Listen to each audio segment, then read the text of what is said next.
Hello everyone, this is Hina and today we are going to do last concept of this chapter, that is coordination, right? Coordination बेटा एक ऐसा word है जिसको आप daily life में experience करते हो, कुछ नया नहीं है, राइट? और बड़ा ही इंपॉर्टेंट टॉपिक है इस चैप्टर का, ध्यान रखिएगा, इंपॉर्टेंट भी है और इजी भी है। देखते हैं कोऑर्डिनेशन का मतलब क्या होता है बेटा, कि चीज़ों को अरेंज जो किया गया है उसमें हार्मनी एस्टैब्लिश्ड रहे, यानी तालमेल रहे, यूनिटी रहे, ठीक है, किसी भी तरह की कोई दिक्कत नहीं है, डिस्प्यूट नहीं है। It means coordination is working good. तो मीनिंग देखते हैं इसका बेटा, through which harmony is established among different activities of an organization, so organizational objective can be successfully achieved. ये कीवर्ड्स को मैंने हाईलाइट किया थोड़ा सा। देखिए, हार्मनी का मतलब होता है कि एकता लेकर के आना, उनके अंदर यूनिटी लेकर के आना, क्योंकि हमारे पास जो ह्यूमन एसेट आएगी वो डिफरेंट रीजन से आएगी, ठीक है, उनके काम करने के तरीके अलग अलग होंगे। तो अब उनके काम को करने के तरीके अलग होते हुए भी हमारा जो ऑर्गेनाइजेशन का गोल है वो सेम है। तो उनके अंदर क्या है, यूनिटी लेकर के आना। एंड अमंग डिफरेंट एक्टिविटीज, बेटा एक्टिविटीज कितनी तरह की होंगी, स्टार्ट करें। अगर हमने कुछ भी सेल करना है तो सेल ऐसे तो नहीं, हमें सबसे पहले क्या जरूरत होगी, रॉ मटेरियल की नीड होगी, ठीक है, उसकी प्रोडक्शन होगी, परचेज करेंगे हम रॉ मटेरियल, सप्लायर्स चाहिए होंगे हमें, उनकी मैन्युफैक्चरिंग होगी, फिर मार्केटिंग, सेल्स, फाइनेंस मैनेजर। तो हमें इतनी सारी एक्टिविटीज को लेकर के चलना होता है, तब जाके हमारा जो गोल है वो अचीव होता है। So organizational objective can be successfully achieved, क्योंकि मेन टारगेट, मेन जो हमारा गोल है कि उसको हमने अचीव करना है, लेकिन वो कब अचीव हो पाएगा, जब हमारे डिफरेंट एक्टिविटीज में कोऑर्डिनेशन एस्टेब्लिश होगा। एक और बात लिखी गई है यहाँ पे, 2 + 2 = 5 पॉसिबल।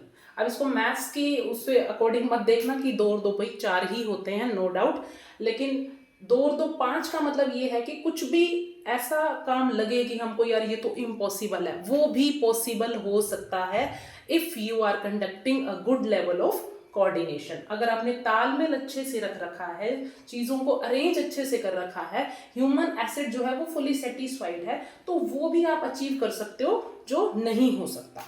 तो ये मतलब है इसका, ठीक है। तो ये तो रहा बेटा मीनिंग कोऑर्डिनेशन का। इसके कुछ अदर नेम भी हैं, जैसे binding force, common thread, rapport, synchronization. ये वर्ड्स इसलिए लिखे गए हैं, अगर आपको एमसीक्यूज में देखने को मिले या केस स्टडी में देखने को मिले, तब भी आप समझ जाइएगा जल्दी से कि भैया यहाँ तो बात किसकी हो रही है, कोऑर्डिनेशन की हो रही है। बाइंडिंग फोर्स का मतलब ये है बेटा, इसने सबको जोड़ के रखा हुआ है, बाइंड करके रखा हुआ है। किसको?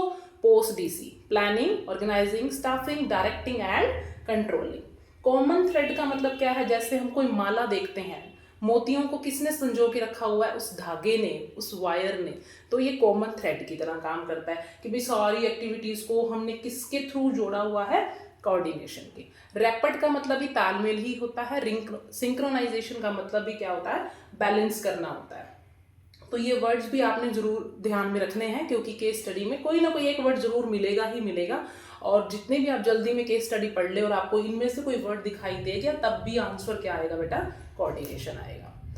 नेक्स्ट इज, एक बात और लिखी गई है कि यहाँ पे coordination, what is this, this is the essence of management. Essence का मतलब होता है बेटा कि निचोड़, सार, यानी कि जो भी मैनेजमेंट में आपने करना है, क्या 5 फंक्शन, प्लानिंग से लेके कंट्रोलिंग तक, हर एक फंक्शन में कोऑर्डिनेशन की अपनी ही एक इंपॉर्टेंस है, राइट? अगर मान लीजिए जो प्लानिंग कर रहे हैं टॉप लेवल मैनेजमेंट वाले, अगर उन्होंने अपने जितनी भी एक्टिविटीज़ को ओवरऑल जो देखा है, उनके माइंड सेट में वो प्रॉपरली नहीं थी, चीज़ें सर्वाइवल से रिलेटेड नहीं थी, हमारा ओवरऑल जो ऑब्जेक्टिव पूरा नहीं हो रहा, उन्होंने कोऑर्डिनेशन नहीं रखा, लाइक 4 या 5 मेंबर हैं टॉप लेवल में, ठीक है, कोई कुछ कह रहा है, कोई कुछ कह रहा है, आपस में उनके डिस्प्यूट्स चल रहे हैं, कोऑर्डिनेशन नहीं है, तो प्लानिंग सही नहीं है। अगर प्लानिंग ही सही नहीं हुई तो बाकी सारे फंक्शंस में भी कुछ ना कुछ दिक्कत आएगी ही आएगी। बात अगर ऑर्गेनाइजेशन की जाए तो बेटा वहाँ ऑर्गेनाइजेशनल स्ट्रक्चर जो आपने डेवलप किया है, उस दौरान भी अगर आपने कोऑर्डिनेशन नहीं रखा गया, तब भी दिक्कत आएगी। क्योंकि अगर जैसे हम लोग घर बनवाते हैं, हम उसका नक्शा पास करवाते हैं, कई बार हम देखते हैं ना कि ये कैसा नक्शा बना हुआ है, यहाँ तो ये प्रॉब्लम है, हाँ ये प्रॉब्लम है, ये तो ऐसे होना चाहिए था। तो वही बात है कि जब भी किसी ऑर्गेनाइजेशन में जो स्टाफ वर्क करेगा, वहाँ अगर ऑर्गेनाइजेशन के स्ट्रक्चर में किसी भी तरह की दिक्कत आएगी, तब भी प्रॉब्लम क्रिएट होगी। रही बात स्टाफिंग की, आप समझ सकते हैं, अगर राइट पोस्ट पे राइट पीपल नहीं आपने अरेंज किए थे, तब भी दिक्कत आएगी। डायरेक्टिंग में क्या होगा कि अगर आप लोगों को डायरेक्शन नहीं दे रहे हैं कि काम को व्हाट टू डू, कैसे करना है कैसे नहीं करना, तब भी दिक्कत आएगी, यानी आपने कोऑर्डिनेशन नहीं रखा हुआ, आप लोगों को गाइड नहीं कर रहे हैं। कंट्रोलिंग में क्या होता है बेटा, जितनी भी डेविएशंस आएंगी कि हमने यार ये एक्चुअली हमने ये आउटपुट हमें चाहिए था और हमें ये रिसीव हुआ है, ये इसके रीजंस रहे हैं, क्या रीजंस क्यों रहे, ये मशीन खराब थी या क्या दिक्कत थी, अगर आपने वो भी चीज़ों को टाइमली नहीं संभाला तब भी आपको दिक्कत आएगी, यानी आपकी मैनेजमेंट जो क्या है वेस्ट गई, यूजलेस गई। तो कोऑर्डिनेशन क्या है, एसेंस ऑफ मैनेजमेंट की, यानी मैनेजमेंट के 5 फंक्शन है, पांचों में ही आपको क्या ध्यान रखना है कि कोऑर्डिनेशन बढ़िया तरीके से काम करना चाहिए। ठीक है, तो अब हम इसके कर रहे हैं नेचर ऑफ कोऑर्डिनेशन यानी कैरेक्टरिस्टिक्स ऑफ कोऑर्डिनेशन देखेंगे। Very first is coordination integrates group efforts. हम स्टार्टिंग से करते आ रहे हैं बेटा, मैनेजमेंट में कोई भी चीज सिंगल हैंडेड नहीं चल रही है कि एक ही पर्सन सारे काम कर रहा है। हम स्टार्टिंग से देखते आ रहे हैं कि भैया ग्रुप एफर्ट्स है, ग्रुप एक्टिविटी है, ठीक है, ग्रुप गोल है हमारा। तो ये चीजें आपकी सिंपल है बिल्कुल कि कोऑर्डिनेशन क्या करता है, सारे ग्रुप एफर्ट्स को इंटीग्रेट करता है, यानी उनके तालमेल बना करके रखता है, किसी भी तरह का अननेसेसरी डिस्प्यूट ना हो। Second is ensures unity of action. Ensure करता है, भरोसा दिलाता है कि भाई अगर कोऑर्डिनेशन बढ़िया है तो सच में ही उनकी सभी जो भी उनके काम चल रहे होंगे उनमें क्या आएगी, यूनिटी देखने को मिलेगी। यानी कि जो भी आप काम कर रहे हो, मैन्युफैक्चरिंग है, फाइनेंस मैनेजिंग है, परचेज है, सेल्स है, उन सब में क्या चल रही है, यूनिटी चल रही है कि जो डिमांड है हम उसको पूरा कर रहे हैं सभी मिलके। ठीक है, कि जितना हमने मटेरियल बनाना है उतनी ही मैन्युफैक्चरिंग हो रही है, उतना ही हमें रॉ मटेरियल मिल भी गया। ठीक है, तो ये सारी चीजें क्या कहलाती हैं, ensures unity of action. Right, ये नहीं आपको ऑर्डर डिलीवर करना है 5000 बैग्स का और आप काम कर रहे हो 10,000 बैग्स के लिए, दैट इज नॉट गुड। ठीक है, तो ये चीज। Third is continuous process, means क्या है, कॉन्टिन्यूटी रहेगी जब तक till your management is working that surface, you know you will need coordination. ठीक है, जब तक मैनेजमेंट काम कर रही है तब तक आपको कोऑर्डिनेशन चाहिए ही चाहिए।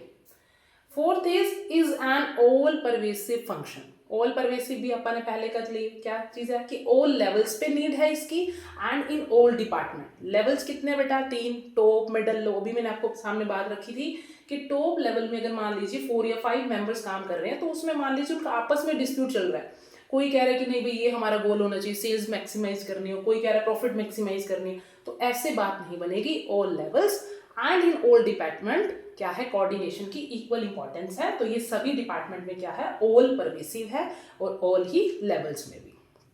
ठीक है, number 5 is the responsibility of all the manager. All में सभी आ गए, यानी कि टॉप में भी जितने लोग हैं उनकी भी, मिडल में जितने भी मैनेजर्स आएंगे डिफरेंट, उनकी भी रिस्पॉन्सिबिलिटी है and even in the low level also जो ऑपरेशनल है, सबकी ये रिस्पॉन्सिबिलिटी बनती है कि ये भाई हमारे डिपार्टमेंट में अननेसेसरी डिस्प्यूट ना हो, कोऑर्डिनेशन गुड क्वालिटी का रहना चाहिए।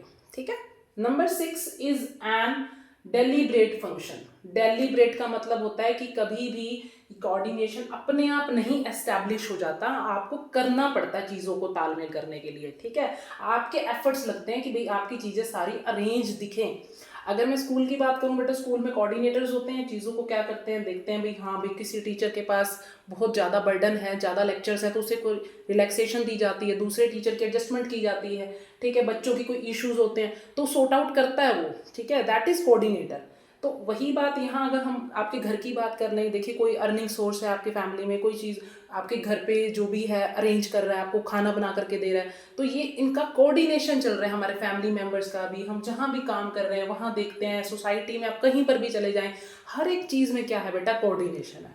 ठीक है, लास्ट में बेटा एक चीज रखी गई आपके सामने की भी, कोऑपरेशन एंड कोऑर्डिनेशन, क्योंकि बच्चे ने कोऑपरेशन वर्ड भी सुना हुआ है, कोऑर्डिनेशन भी सुना हुआ है, थोड़ा इनके अंदर सिमिलैरिटी भी लग रही है।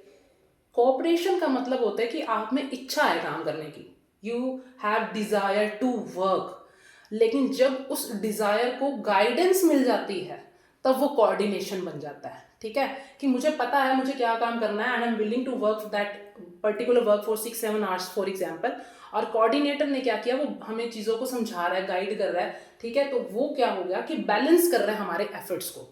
तो ये डिफरेंस कह लो दोनों में कि कोऑपरेशन और कोऑर्डिनेशन सिमिलर भी है, लगते हैं लेकिन सिमिलर है नहीं, दीज आर डिफरेंट।